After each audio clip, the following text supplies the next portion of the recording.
is CGTN, China Global Television Network. Excellencies, it is clear that globally we are entering very turbulent times. For an example, the very country to whom our people were taken as slaves during the transatlantic slave trade have now decided to ban refugees from some of our countries. What do we do about this? Indeed, this is one of the greatest challenges and test to our unity and solidarity. Now, one of the greatest challenges to our solidarity. The U.S. travel ban on 7 Muslim-majority countries has drawn criticism from around the world. And with 3 African nations making Donald Trump's infamous list, leaders and citizens from across the continent are still trying to brace themselves for the potential repercussions. While citizens of Libya, Sudan and Somalia, for the next 90 days at least, will not be allowed to travel to the United States, the U.S. president's move has sparked renewed global concern around increasing American Islamophobia and the implications this could have on global peace and security. So as the outgoing AUC chair asked this week, what do we do about this? And can Africa come together in solidarity to respond to Trump's Muslim ban? I'm Beatrice Marshall. Welcome to Talk Africa.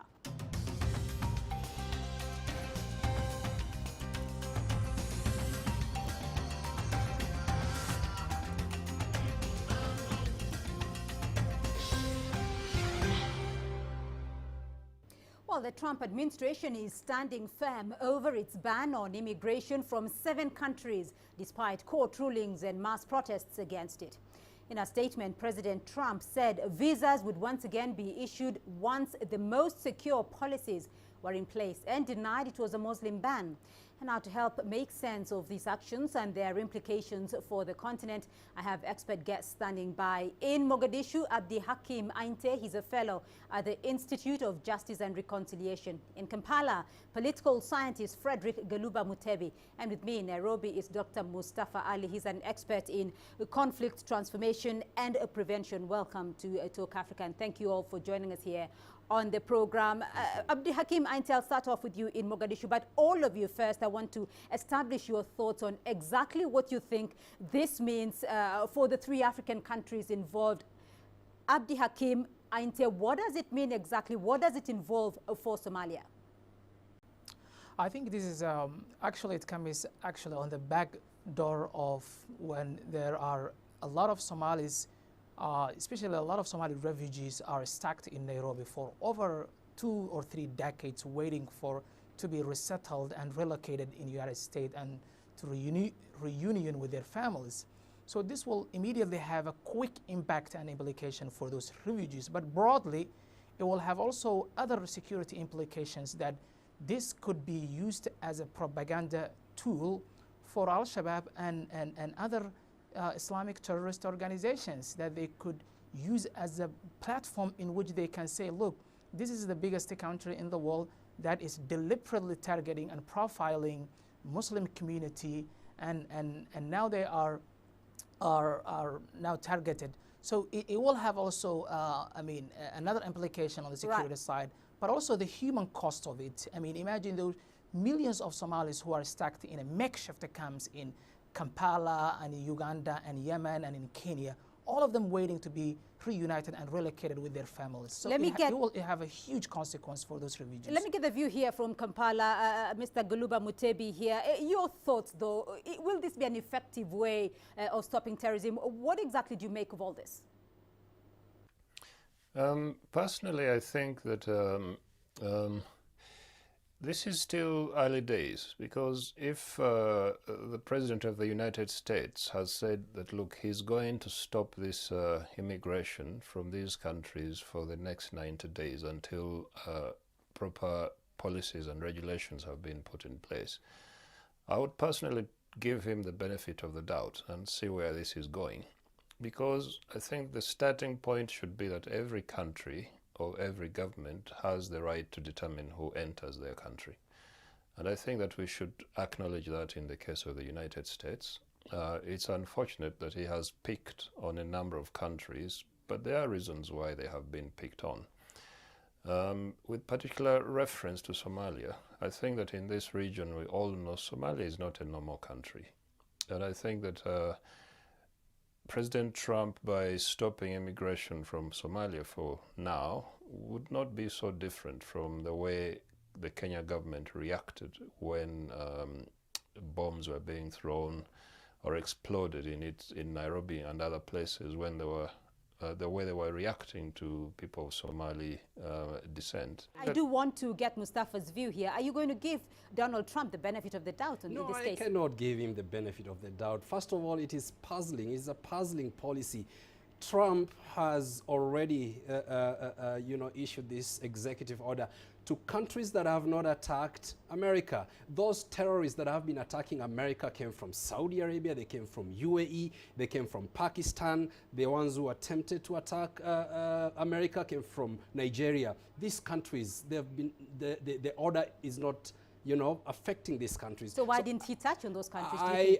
Because the reasons are other than stopping terrorism. He is just using, this is just a red herring. And this is much, this kind of policy is appointed to a much deeper, sinister things that are yet to come. Right, we will continue with this discussion in just a moment. But first, the Arab League has also responded to Donald Trump's temporary ban. Secretary General of the League, Ahmed Abu El Gheit, says he's deeply concerned about the restrictions. Let's hear from Adil Mahroui. After several days of silence, the League of Arab States has spoken out, severely criticizing U.S. President Donald Trump's immigration ban. 6 of the 7 affected countries by the executive order are Arab League states. Arab League Secretary General Ahmed Abu El-Gheit has released a statement saying he's deeply concerned. He maintains Trump's decision could be a violation of international law, particularly the 1951 UNHCR Convention, considered the foundation of refugees' rights. Abu El-Gheit has warned that families could be torn apart under the ban and that the harmony between Arab and American societies would likely be disrupted. The Pan-Arab Organization is also concerned that the embargo discriminates between Muslims and Christians. The Secretary General insists there is no security justification for the ban and argues that a country with the capabilities and resources of the United States should be accepting more rather than fewer refugees. And even if the ban is temporary, Abu El-Gheit has warned that the impact will be widespread. Adil Mahroui, CGTN, from the Arab League headquarters in Cairo.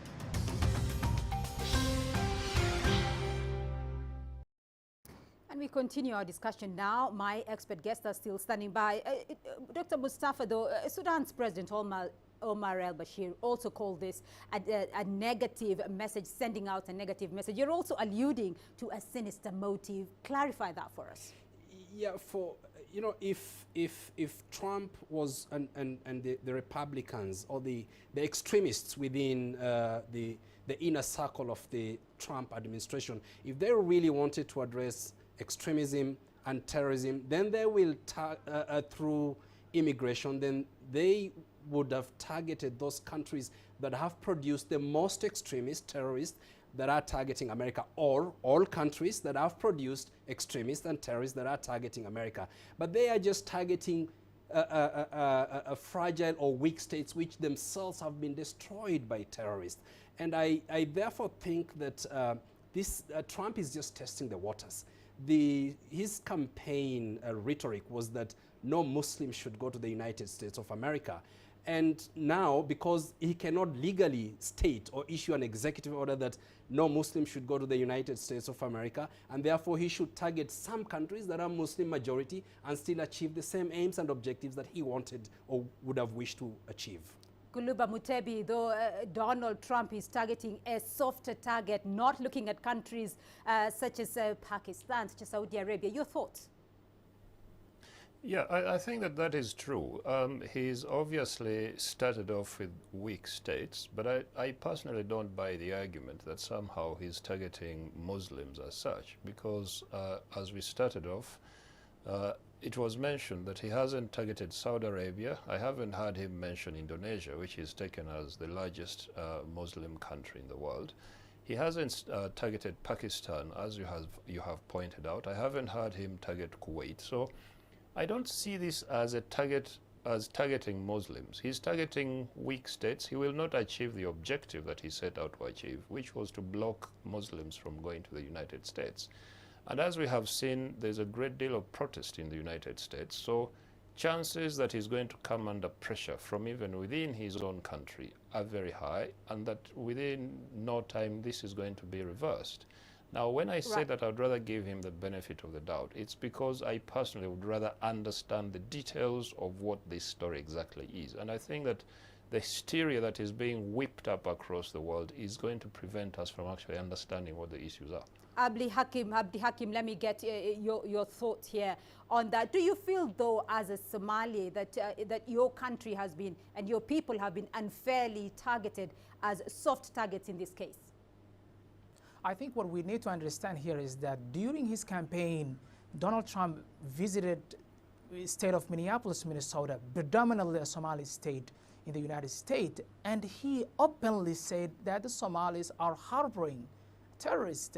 They are harboring all of these radical movements in the state. I mean, he said that in his campaign, and he said in his state that it's predominantly lived Somali community. So I think, I mean, he is really fulfilling his campaign promise in the wake of a global tension between Muslim and other religions. So I think Donald Trump is really playing in the hands of extremist organizations, and also is playing in religion test with politics. So it's very clear, and I really don't understand what my other colleagues in Uganda said, that we should give the benefit of the doubt. I mean, I don't understand what does it mean. I mean, the guy campaigned this, that he will target these communities when he was conducting his campaign, and now he's in the Oval Office and executing what he said. So let's call this for what it is. This is a Muslim plan deliberately targeted to weaken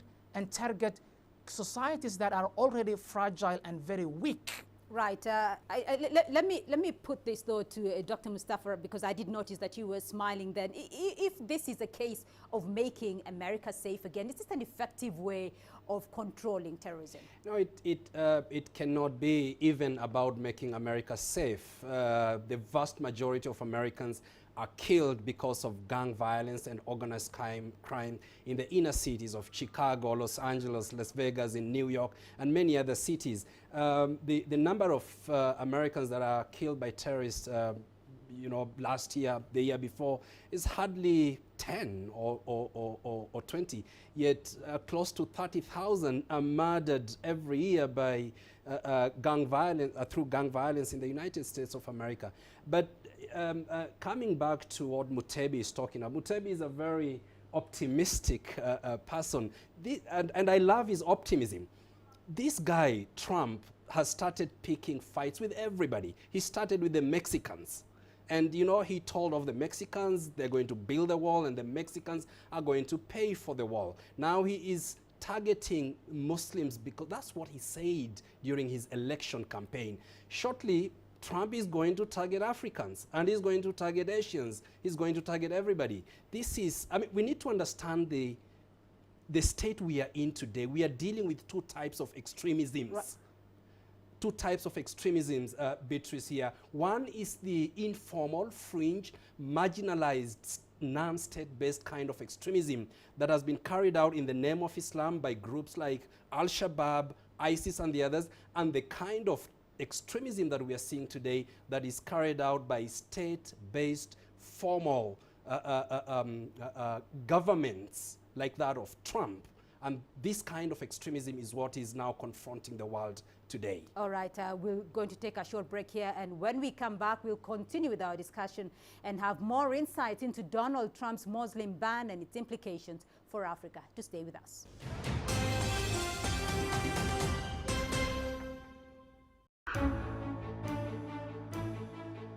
Here is a man representing a country which never was our colonizer. He is doing to us what we expected those who colonized us yesterday to do. It's about moving the African agenda forward together with the Chinese in a win-win situation. I think this is now elevating the partnership that China has with Africa to another level. We are saying to China, thank you very much for China's understanding of Africa's difficulties and challenges, as it has always done. We are thankful that the Chinese leadership and the people of China are prepared to be with us, to pull with us under these kind of circumstances.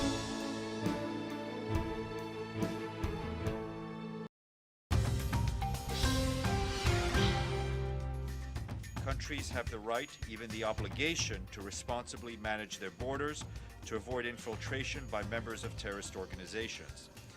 This cannot be based on any form of discrimination related to religion, ethnicity, or nationality, because it is against the fundamental principles and values on which our societies are based, and because it triggers widespread anxiety and anger that may facilitate the propaganda of the very terrorist organizations we all want to fight against.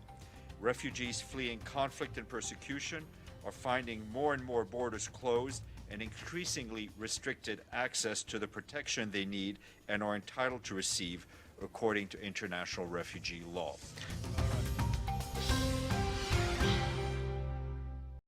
That was a spokesperson for UN Secretary General Antonio Guterres speaking over the US President Donald Trump's travel ban on 7 Muslim-majority countries. Welcome back to Talk Africa. Well, we continue our discussion now with my expert guest, and still standing by in Mogadishu, Abdi Hakim Ante, fellow at the Institute of Justice and Reconciliation. In Kampala, political scientist Frederick Aluba Mutebi, and with me in Nairobi, Dr. Mustafa Ali. He's an expert in conflict. Countries have the right to manage their borders, according to the words of the UN Secretary General Antonio Guterres. Isn't that what Trump is doing? Absolutely. Countries have the right to manage and to protect their citizens. That's what they anyway swore to, isn't it? But the manner in which some countries are actually doing this is counterproductive. This is a direct affront to some of the international laws, United Nations and conventions that are in place. Refugees are people who are fleeing from terrorism. They are not terrorists. Now, it's up to the countries, their intelligence agencies and security apparatuses, to ensure that no terrorist slips in to their country together as a refugee. Of course, this has happened. We've seen in Germany that some of those Syrians who went in as refugees actually attacked Berlin and other places. But now you cannot stop 10,000 or throw that blanket condemnation on refugees because you just want to close out 2 or 3 terrorists. Right. Guluba Mutebi, Donald Trump is simply trying to protect America here. I think that underlying his decision is certainly his desire to protect the United States. The question we are debating is whether he's going about it the right way. And I think that there is broad agreement that there is a problem with the way he's going about it. Firstly, because he has targeted only a few countries. It's not clear why he has targeted those, because some of the countries where terrorists have been coming from have not been targeted. So there is a legitimate debate as to exactly why these countries and not others. He has said he's doing this over a 90-day period. We don't know what he will do after 90 days. Personally, I prefer to hold my horses until the 90 days have passed so that I can understand fully exactly what it is that he's intending to do. Is this ban going to remain against those countries that he has selected? Is he going to expand the ban? Is he going to lift the ban? We don't know. So this is the basis on which I say that, look, we really don't understand fully where this story is going, and I personally would prefer to be a little more careful and hesitant to sort of come out and outrightly blame or castigate him for the decision he has taken, because underlying it, as the spokesperson of the Secretary General has said, is the right and the obligation of the United States to protect its borders. And I think that all our countries do exactly the same thing, or they should. Abdi Hakim, your sentiments on that, though, because one would argue that perhaps in this case, Donald Trump may actually be playing into the hands of extremism.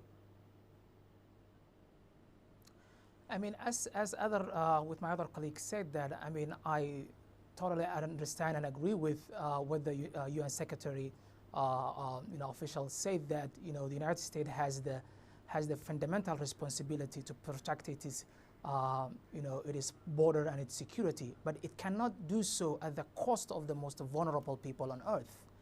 By which I mean that, you cannot control your border and protect your people while you are suffering and harming other people. And in this case, I think Donald Trump really chooses the latter, which is, you need to protect your border by going the weak people. So I don't think so. That's a civilized way of protecting the United States security. I understand his point of view, but also we need to understand that his predecessor, Obama, was also engaged in a war on terror, in the most stringent and the most withering campaign against the terrorism. But he did so in a manner in which is in accordance with international law, the human rights. Now we're talking about the very fundamental basic human rights that are now at jeopardy and dangerous and now are violated by Donald Trump. So that's what we're talking about. We're not talking about whether he has the right to protect and defend the United States security. He has, though. I mean, and everybody does that. But you cannot do so at the price, at the cost of other people. Right. Well, once again, we'll return to this discussion in just a moment. But first, delegates at the recently concluded African Union summit in Addis Ababa also had reactions to Trump's ban. They called the executive order discriminatory and said that it is a policy that harkens back to the Cold War era. Let's listen in. As a Libyan citizen, I see this a complete discrimination against not only Libya, few countries that were named and labeled, and I don't think that the American economy can afford to stand that for very long. Those who know oil economy, they know that America was depending on oil supply from Libya for quite some long time, and they were still needed. And they have interests, if not only direct oil support, there is a lot of oil investments that are going on as well. So once reciprocity takes place on such radical and discriminatory actions, I think they will start feeling the heat back. And I hope that they will wake up and revise those decisions. If it goes the way it is, we are returning to the Cold War times, and not this time between Russia and America. This time it is between the Middle East and the Arab countries versus America. Because if you single out all these countries and tell them never to travel to your country, you are now isolating yourself and your foreign policy. America needs to change that and allow they are good Muslims. You can't label them. If you go on labeling them, you are creating an enclave of uncertainty which could create more chaos for America.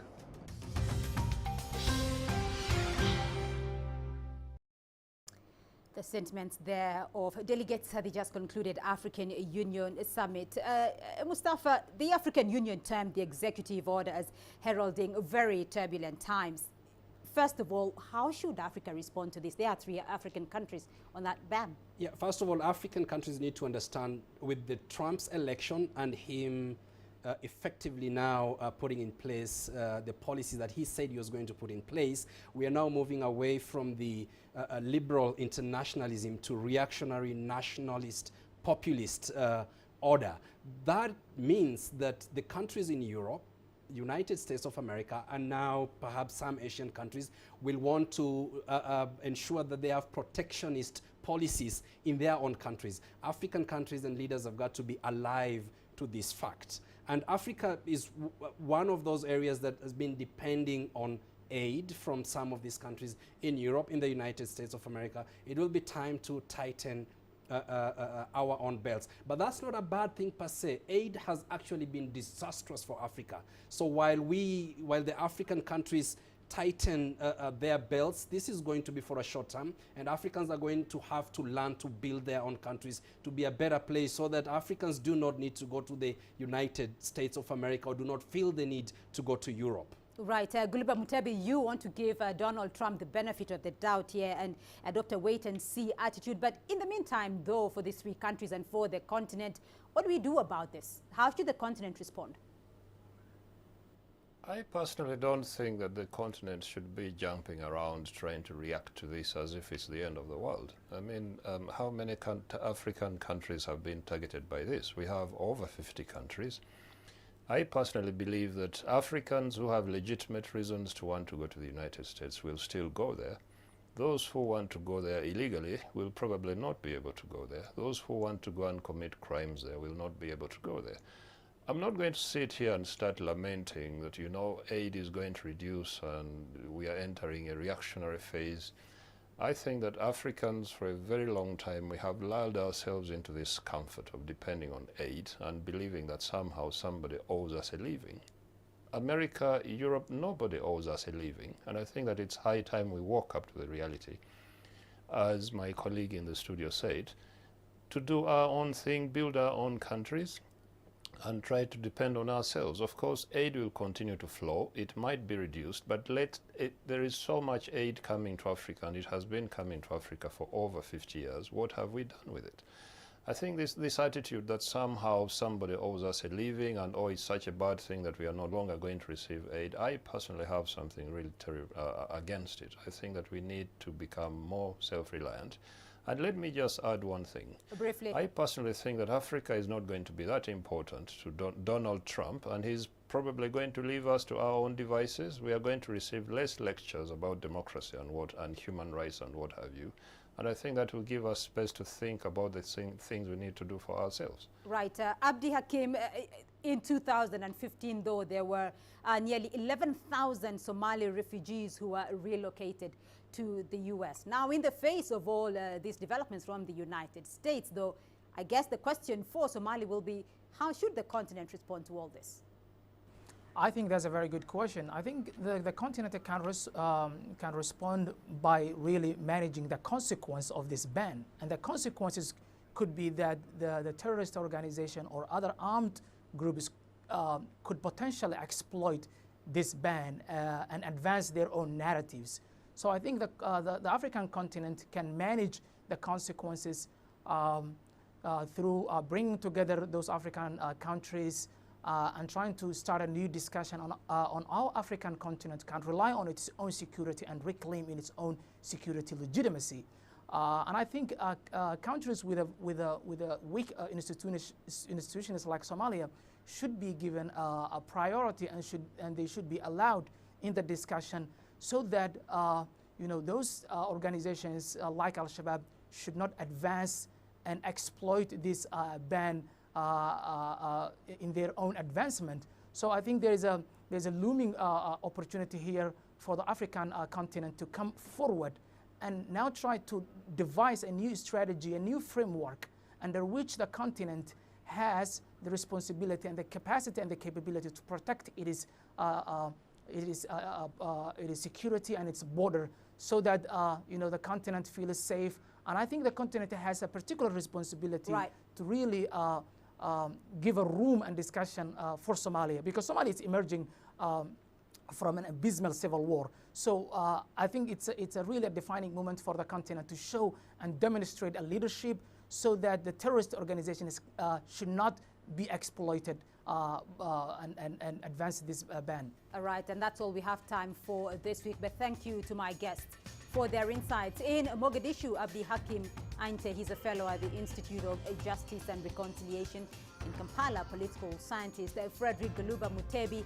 And with me in Nairobi, Dr. Mustafa Ali, he's an expert in conflict. Thank you all for joining us in this discussion. And remember, you can join the conversation online through Facebook, Twitter, and YouTube. And do join us again next week for more Talk Africa. Goodbye.